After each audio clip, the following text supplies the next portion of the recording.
My name is Natalie Brooks. I'm 30 years old, and the day my parents' will was read, I learned exactly what they thought I was worth. The attorney's voice was steady as he listed everything that went to my older brother first: the house, the investment firm, the vacation properties, the cars, the accounts that added up to more money than I'd make in 10 lifetimes. My brother leaned back like he was trying on a crown, lips curling into that little smirk he'd worn since we were kids. Then the attorney cleared his throat and said, "And to our daughter, Natalie." My heart actually jumped, just for a second. Maybe there was something, anything, that said I mattered too. We leave the painting titled Silent Tides from Elaine's office. That was it. A single painting my mother liked to stare at when she worked late. No house, no shares, no cash. Just a piece of canvas everyone else had always ignored. My brother glanced at me, fighting a laugh. "Guess that's all you deserve," he murmured, low enough that only I and the attorney could hear. The attorney shifted uncomfortably, but he didn't say a word. I could have snapped back, could have begged for an explanation, could have asked why the child who never missed a hospital visit, who held their hands at the end, walked away with nothing. Instead, I swallowed hard, stared straight ahead, and said, "Okay." The attorney slid a folder toward me, reminding me I had a few days to pick up the painting before the house officially changed hands. I walked out of that office with empty hands and a head full of questions, believing my parents had left me a worthless painting while my brother got millions. I had no idea that inside that worthless painting was a secret that would have my entire family pounding on my door, screaming for me to give it back. If you think the cruelest thing parents can do is leave their daughter with nothing but a joke of an inheritance, wait until you see what they really hid behind that canvas and how it blew up every lie my family ever built. The next morning, I drove out to my parents' house in the same battered electric sedan my brother's firm technically owned, the one he liked to act as if I should be grateful to borrow. The security gate recognized the license plate and slid open with that soft mechanical hum that used to feel like coming home and now just sounded like a system reminding me I didn't belong. Inside, the place looked like a showroom. Fresh flowers on the foyer table, polished floors, no trace of the medical equipment or pill bottles that had cluttered every corner during those last months. Only one thing felt familiar. Elena Morales, our housekeeper since I was 10, stepping out from the kitchen with a dish towel in her hand. "Natalie," she breathed, rushing toward me like I was the one who'd died and come back. She hugged me so tight my ribs ached. "I saw the papers from the lawyer. It's not fair, mija. Your mother would never—" She stopped herself, eyes darting to the stairs where boxes were already stacked, mover's tape crisscrossed over the Brooks name on the labels. "Your mother would be heartbroken to see this," she said instead. I tried to shrug it off, but the words lodged in my throat.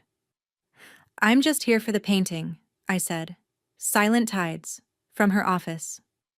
At the mention of it, something flickered across Elena's face. "She loved that thing," Elena said quietly as we walked down the hallway. The last year, she would sit in front of it for hours. Sometimes she'd talk to herself. Little phrases, code, patterns, tides turning. I thought maybe it was the medication. We reached my mother's office, the door still half closed like she might be inside working. The desk was cleared, the bookshelves half empty. Only the painting remained, hanging on the wall above where her monitors used to glow late into the night. Silent Tides was larger than I remembered. A storm of deep blues and muted grays, blocks of color that at first glance looked like waves under moonlight. Up close, though, the pattern felt too deliberate. The way the squares lined up, the repetition of certain shapes. It looked less like random brush strokes and more like data visualized on a canvas. A heat map. A grid. Something my designer brain was wired to decode. She'd sit there, Elena said softly behind me, pointing to the worn leather chair. Staring at this, tapping her pen and whispering about numbers and currents. Your father hated it, said it was a waste of wall space. I lifted the frame carefully, surprised by its weight, and carried it out to the car. Standing in the driveway, I glanced back at the house that now belonged to my brother, the man who'd told me that painting was all I deserved. My phone buzzed in my pocket as I set the canvas gently in the back seat. A text from an unknown number popped up. This is Logan. We should talk about your future. I can find you a small role at the firm. Family discount. No apology. No acknowledgement. Just an offer to slot me into his empire like an afterthought. I locked the screen without replying and drove back to my apartment on the east side of Austin, a cramped loft that smelled faintly of coffee and printer ink. My safe little bubble far from my family's glass towers. I propped Silent Tides against the wall opposite my desk, turning on the overhead track lights. Under the bright LEDs, the painting changed. The blues and grays broke into tiny segments, lines and blocks forming patterns that made my fingers itch for a stylus. I opened my laptop, pulled up a browser, and searched the artist's signature in the corner. Nothing but a handful of dead links and a closed gallery in another state. No interviews, no portfolio, no social media. It was as if the artist had existed just long enough to create this one thing for my mother, then vanished. I tried scanning the painting with a QR reader on my phone as a joke, angling the camera this way and that, but the app stayed blank, unresponsive. Still, as I sat there alone with that worthless inheritance staring back at me, I couldn't shake the feeling that my mother hadn't spent her final nights obsessing over a random piece of art. Something was buried in those colors, in those lines. And for the first time since the will was read, I wondered if my parents had really left me nothing, or if this painting was a key I just hadn't learned to use yet. It was almost midnight when I finally stopped pretending to work and admitted I'd been staring at Silent Tides more than my screen for hours. My apartment was quiet except for the tired rattle of the AC unit and the occasional whoosh of a car rolling past outside, headlights sliding briefly across the wall. The painting caught the glow from my monitor, blocks of color shimmering like broken code instead of waves. I grabbed the small UV flashlight I kept in my desk drawer for checking print proofs and security features on design samples, turning it over in my hand while my heart did this uneven stutter in my chest.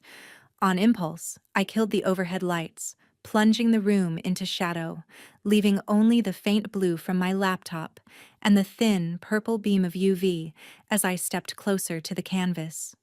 At first, nothing happened. Just the same blues and grays, the same neat grid of brushstrokes I'd seen 100 times in my memory of my mother's office. But when I tilted the flashlight, sweeping slowly from corner to corner, thin lines began to bloom across the surface, faint and ghostly, like veins under skin. My breath caught in my throat. I moved the light again, slower this time, hands trembling, and there it was. A broken square, then another. Then a pattern resolving itself into something my brain recognized instantly.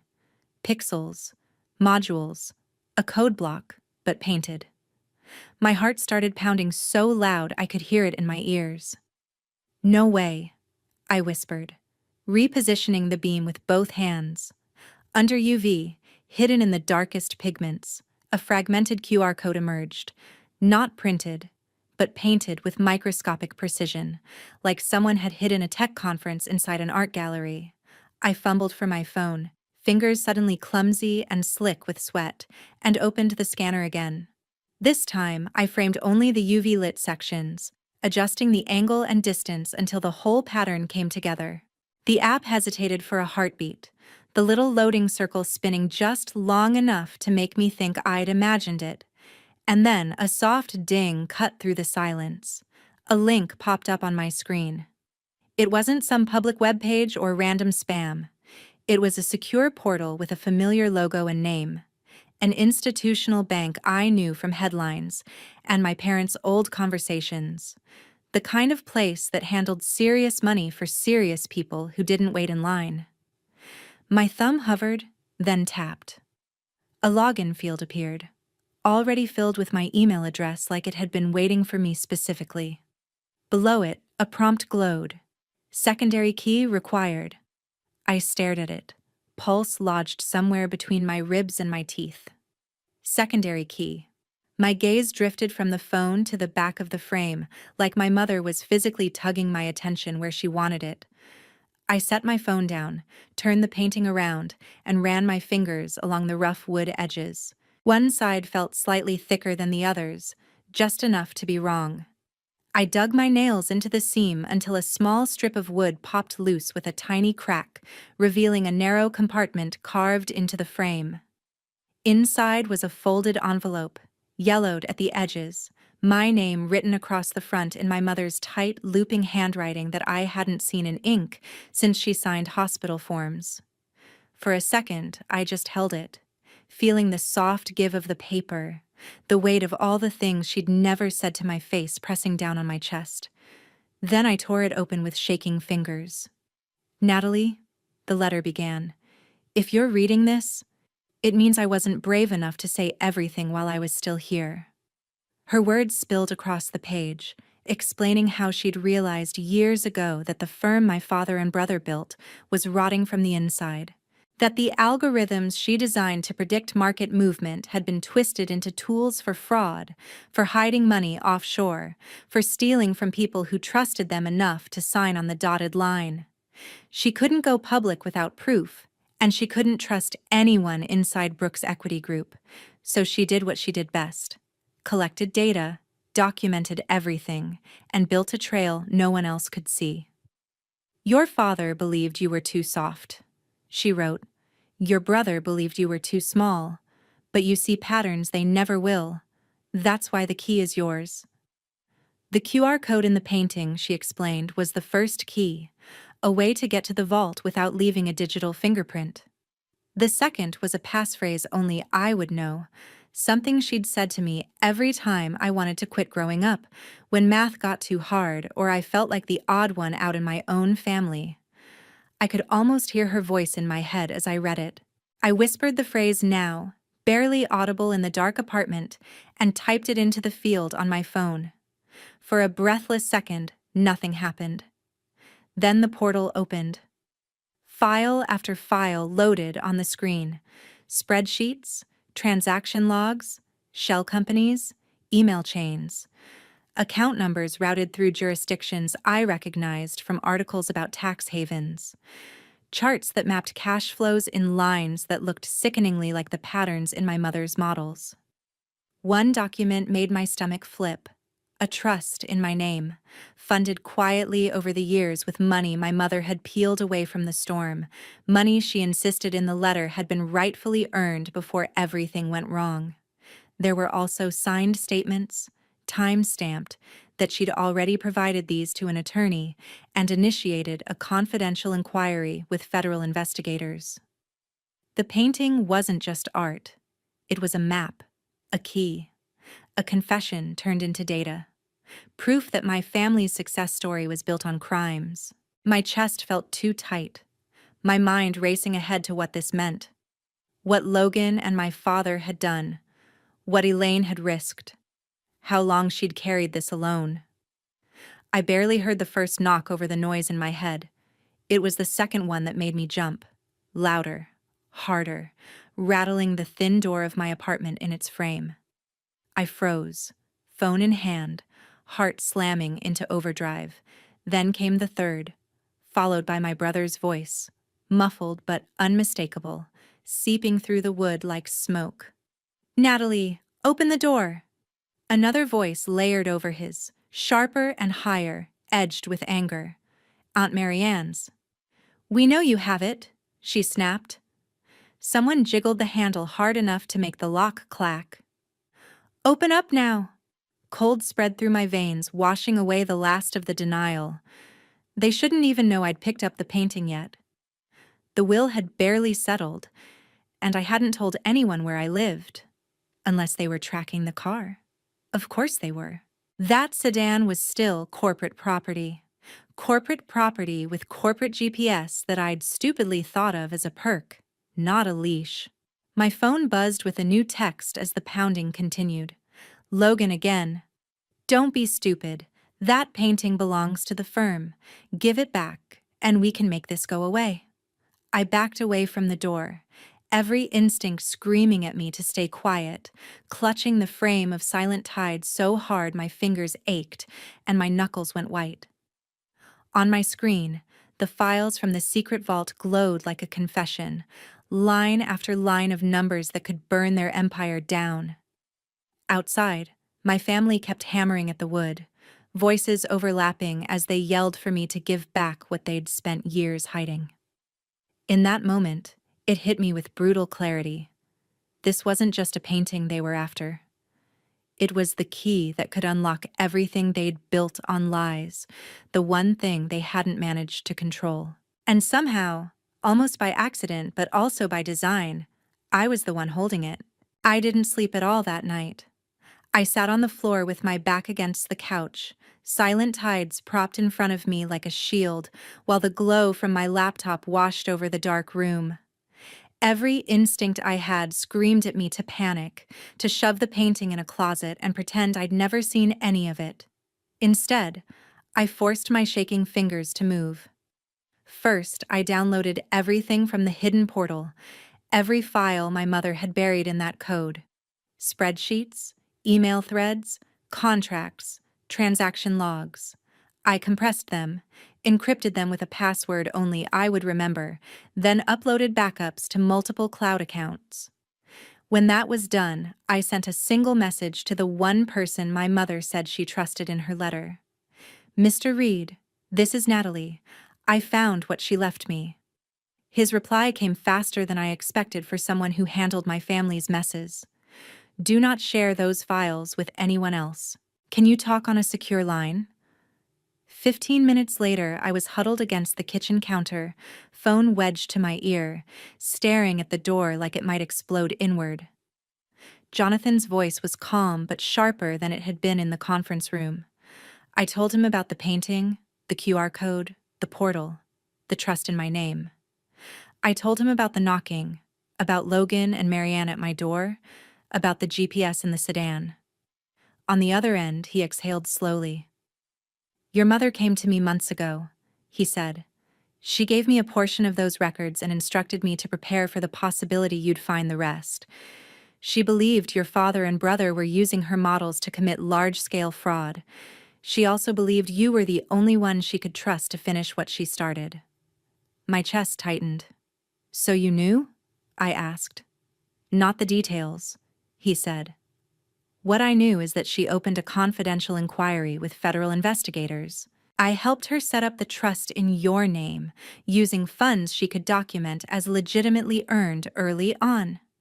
What you have now likely fills in the gaps. But listen to me carefully. If Logan and Marianne are already at your door, they know that painting isn't just sentimental. They will try to get it back. And they will try to spin this as you stealing company property." I glanced at Silent Tides, the edges of the frame digging into the carpet. "What do I do?"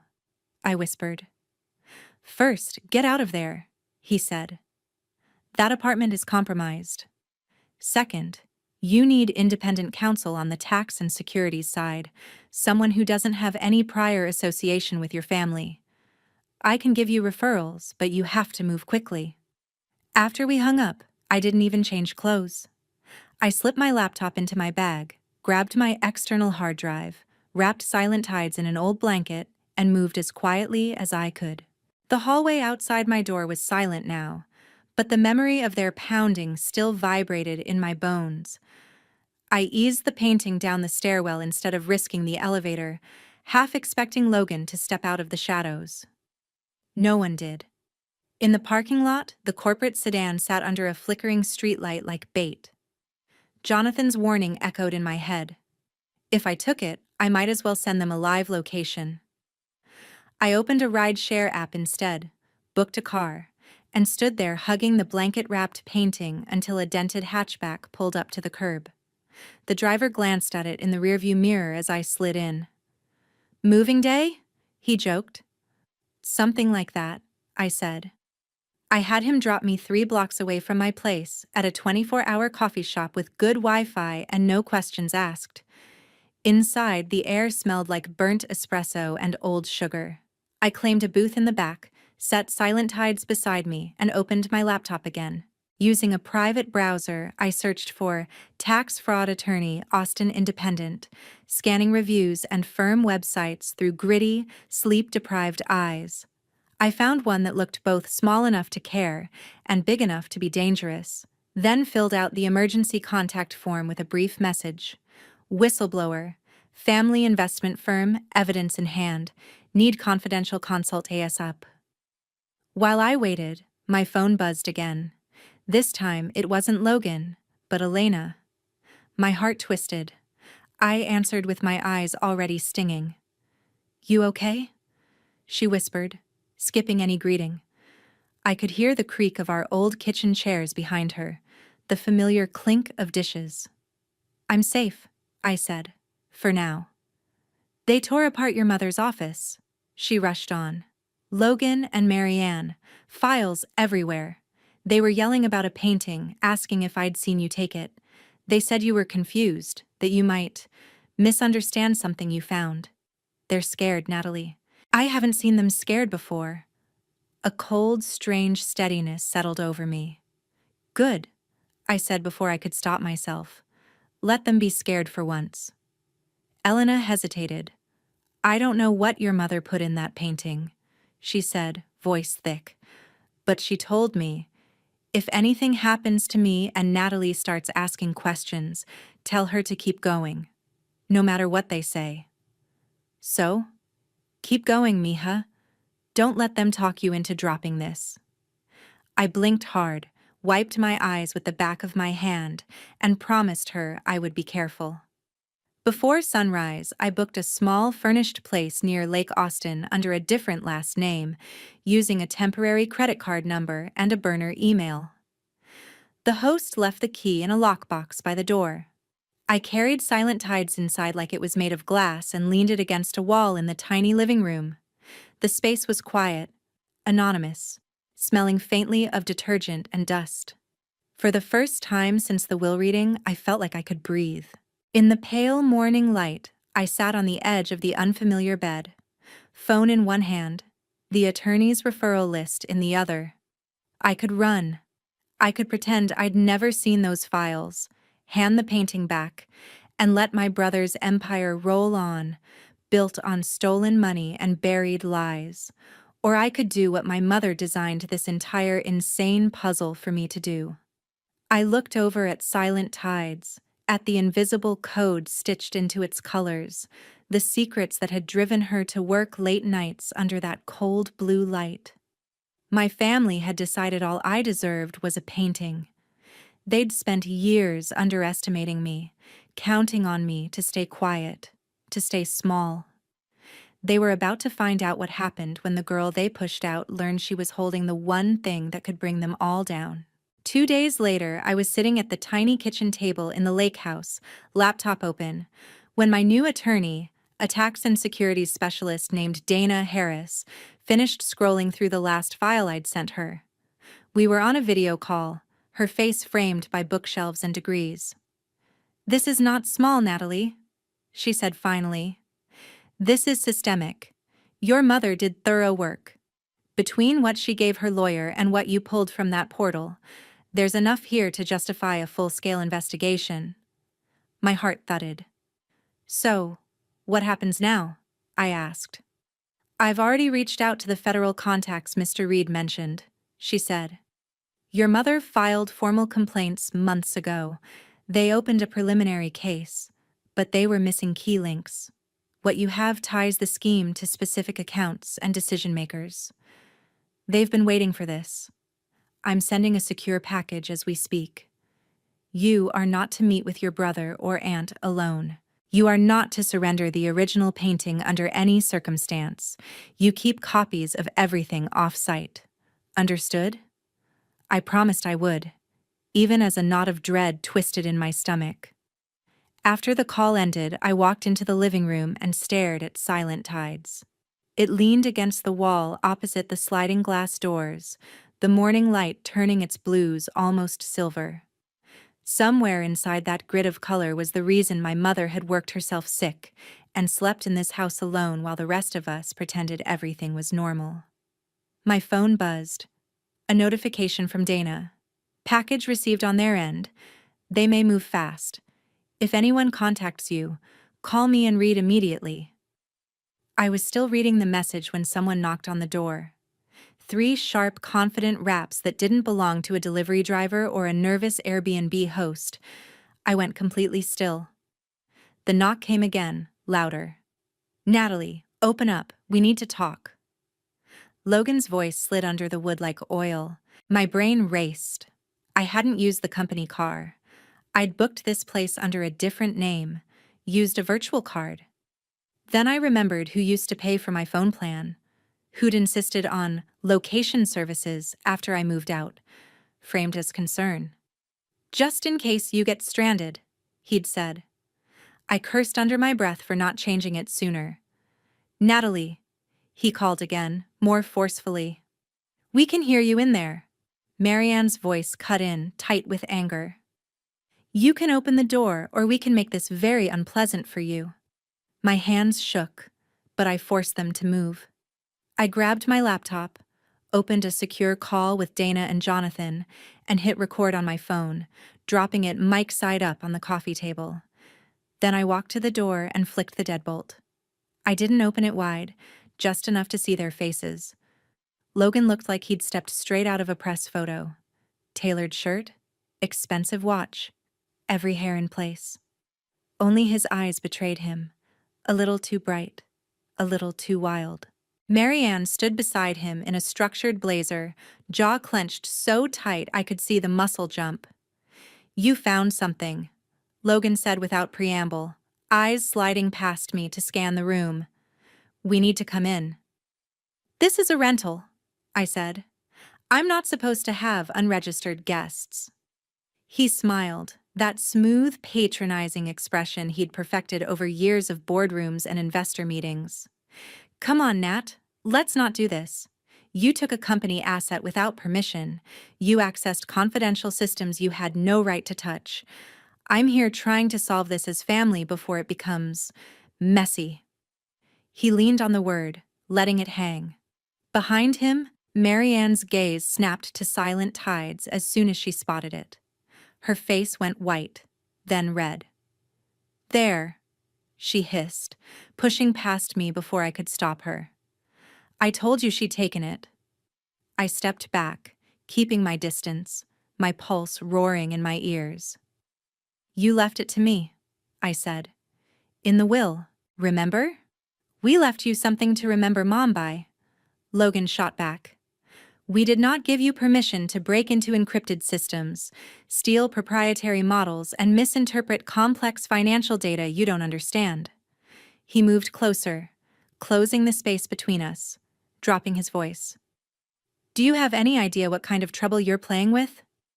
I held his stare. "I understand fraud," I said quietly. "I understand shell companies and offshore accounts, and using Mom's algorithms to manipulate markets. I understand stolen pension funds and doctored investor reports. I understand that Mom was building a case, and that you tried to bury her with it." For a split second, something like panic flashed across his face. Then it was gone, replaced by a practiced look of disappointment. "Elaine was sick," he said. "She got paranoid at the end, started seeing patterns where there weren't any. You, of all people, should know how that works. You live in your head. You see shapes in everything." Marianne snorted. "You think the SEC is going to take seriously a bunch of colored blocks your mother painted on a canvas?" she demanded. "This is delusion, Natalie. Dangerous delusion. You're putting the firm at risk. You're putting our investors at risk." "Your investors are already at risk," I said, "because you stole from them." Logan sighed like I was a stubborn child. "Here's what's going to happen," he said. slipping his hands into his pockets. You give us the painting and every copy of whatever you downloaded. In return, we set up a generous settlement for you. Cash. No questions asked.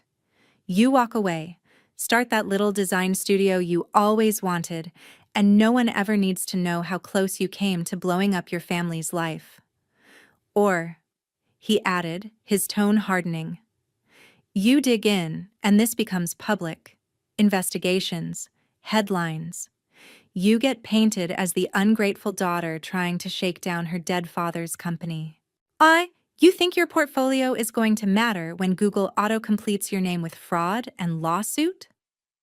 My stomach nodded, but I didn't look away. You're already under investigation, I said.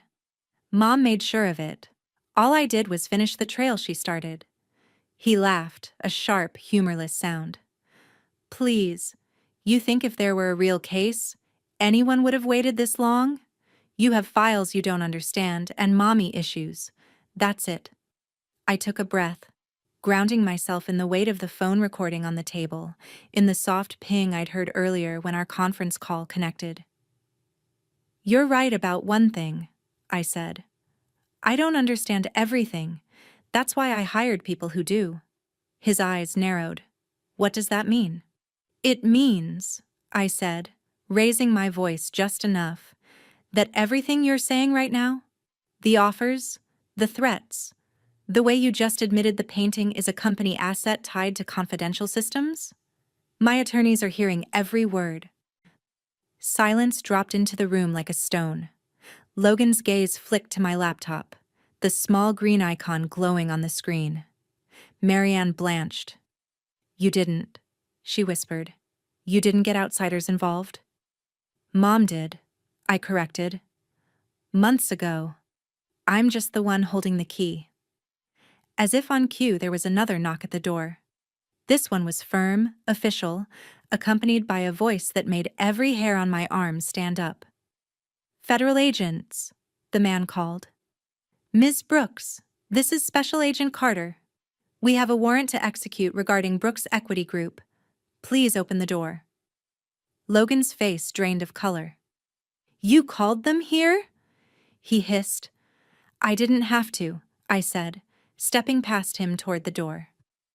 They've been waiting for this.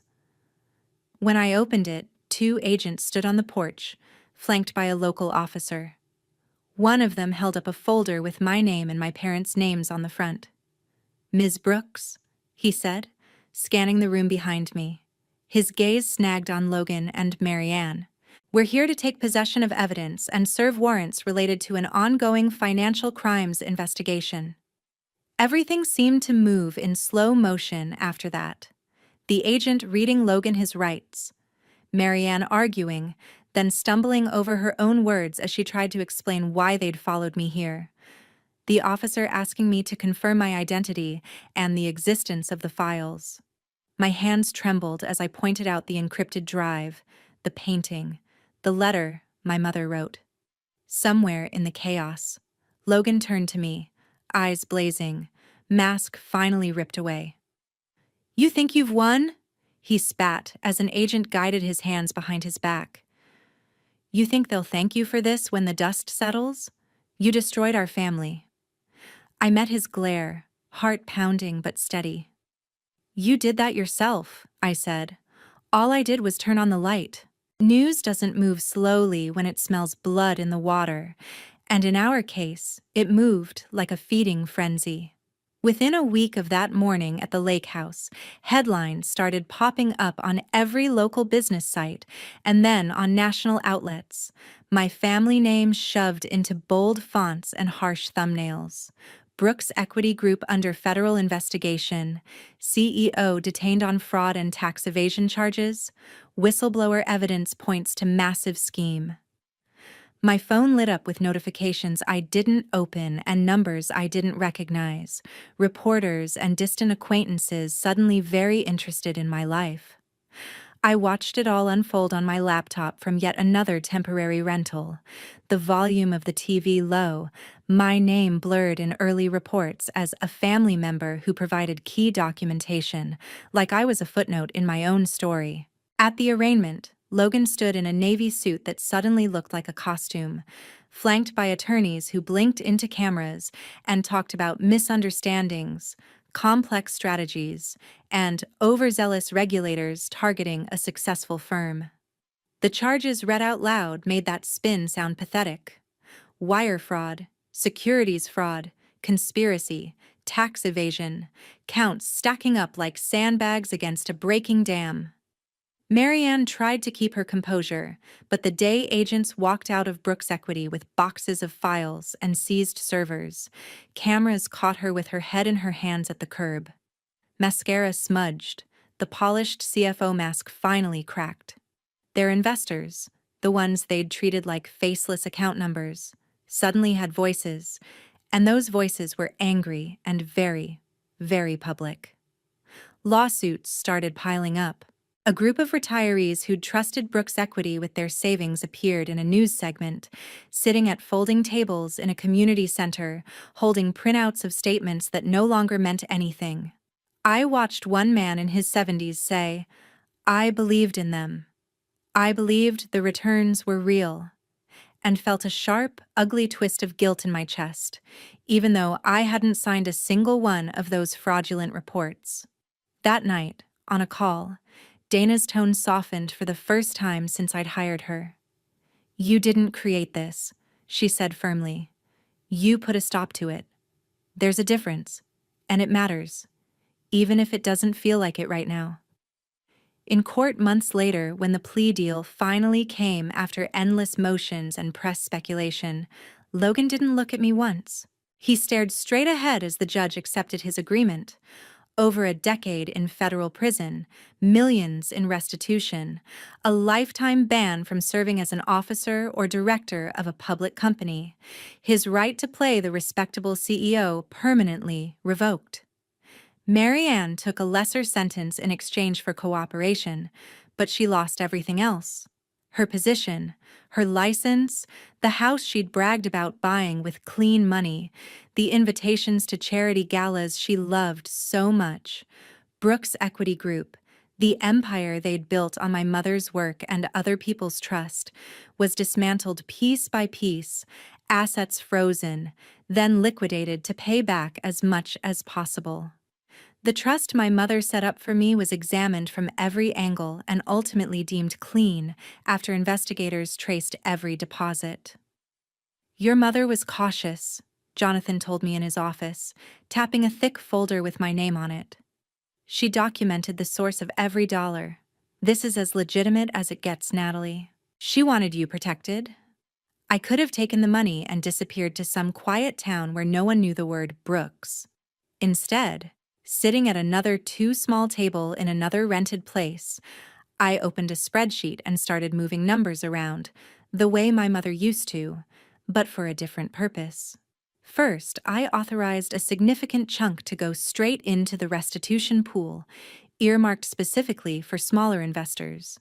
The retirees, the teachers, the families who'd trusted the Brooks name because they thought it meant safety. Watching that transfer confirm on the screen felt like exhaling after holding my breath for years. The rest I used to do something my brother would have laughed at if he'd still been free. I incorporated my own company. Tideshift Studio started as a name on a form, a basic website, and a logo I sketched on a napkin at a diner. Within a year, it was a real office space in a modest building in East Austin, with secondhand desks, mismatched chairs, a coffee machine that groaned every morning, and a wall painted the same deep blue as Silent Tides. We specialized in UX and data visualization for fintechs, nonprofits, and community banks, but our unofficial mission was simpler and sharper. Make it harder for people like my brother to hide behind pretty dashboards and confusing reports. We built tools that made risk obvious, that translated complex numbers into stories regular people could understand before they signed anything. We said no more than once to potential clients whose pitch decks felt too slick. Elena was there from day one, sitting at the front desk with a secondhand laptop, answering phones in that warm voice that had narrated my childhood. "Welcome to Tideshift," she'd say, offering visitors coffee in mismatched mugs, and every time I heard it, something in me settled a little more. On the day we hung Silent Tides in the conference room, right where clients would see it when they walked in, I ran my fingers along the frame and thought about the woman who'd hidden a nuclear bomb of truth inside a painting because she didn't trust anyone else to carry it. "We should get a plaque," Elena joked, stepping back to admire it, "in memory of rich men's secrets." I laughed, really laughed, for the first time in what felt like years, the sound shocking and then comforting in my own ears. Revenge didn't look like I thought it would. There was no slow clap, no cinematic moment where Logan fell to his knees and begged for forgiveness under a spotlight. The satisfaction was quieter, steadier, more practical. It was watching the balance of power tilt, seeing his name in articles warning young entrepreneurs what not to do, hearing a retired teacher say in a workshop we hosted, "For the first time, I actually understand where my money is." It was signing paychecks with my name at the bottom instead of watching someone else hoard credit. It was walking past that painting every morning, knowing that the thing my family had mocked as all I deserved had become the key to dismantling their lies and building something better, cleaner, and fully mine in their place. 2 years later, if you walked into Tide Shift on a random Tuesday, you'd never guess our origin story started with a worthless painting and a federal raid that blew my last illusions to pieces. You'd see a small team huddled around whiteboards, arguing about how to make disclosures clearer for a nonprofit, or how to redesign a banking app so people could actually understand the risks they were taking before they clicked agree. You'd see tired coffee cups, a snack drawer that never stayed full, sticky notes clinging to monitors, and a conference room with a single piece of art on the wall. Silent Tides, framed and steady, watching over everything we built like a quiet witness. We'd grown slowly, the way I liked it, one cautious contract at a time. We hosted free workshops for freelancers, teachers, and retirees on how to read financial reports, brought in guest speakers to talk about scams and too good to be true returns, and printed simple checklists people could take home and stick on their refrigerators. Sometimes during Q&A, someone would ask, "How did you get into this?" And I'd feel that familiar knot in my chest, the collision of past and present. I'd give them the short version. My family ran a firm. Things weren't what they seemed. My mom was braver than anyone knew.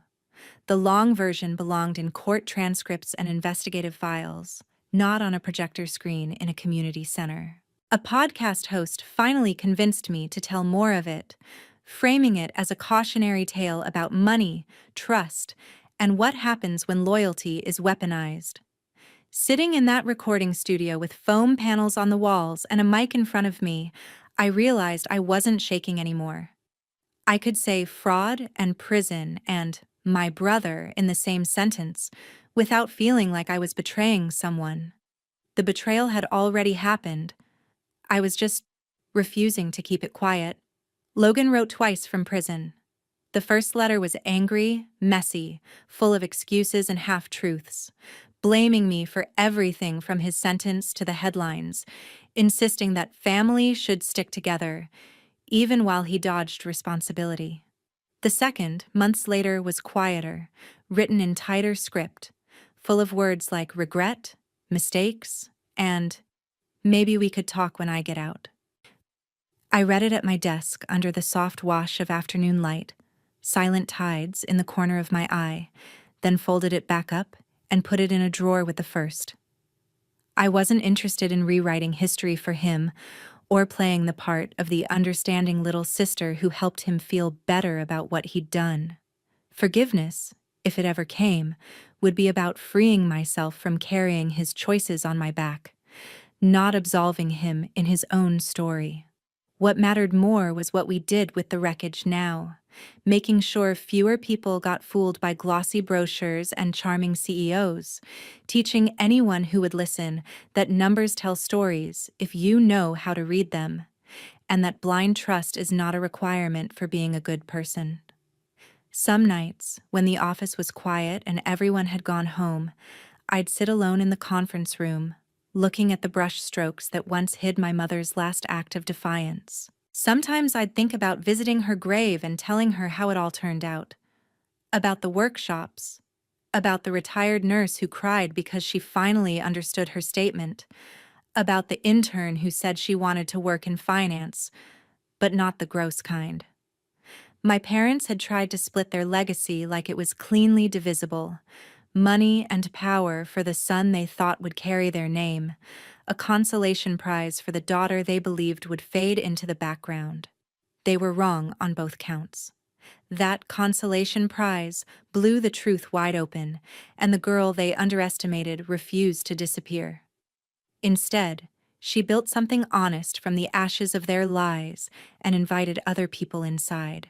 So now, when someone tells me they feel small, overlooked, like they've only ever been handed leftovers in their own family or career, I think about that day in the lawyer's office and the way my brother smirked when he said, "That's all you deserve." And I want to ask them the same question I had to ask myself in the middle of all that noise and fear. What if the thing everyone else thinks is nothing, the part of you they dismiss, the scraps they toss your way, the skill or perspective they don't value, is actually the key you've been holding all along, waiting for you to turn it and walk through a door they never imagined you'd open?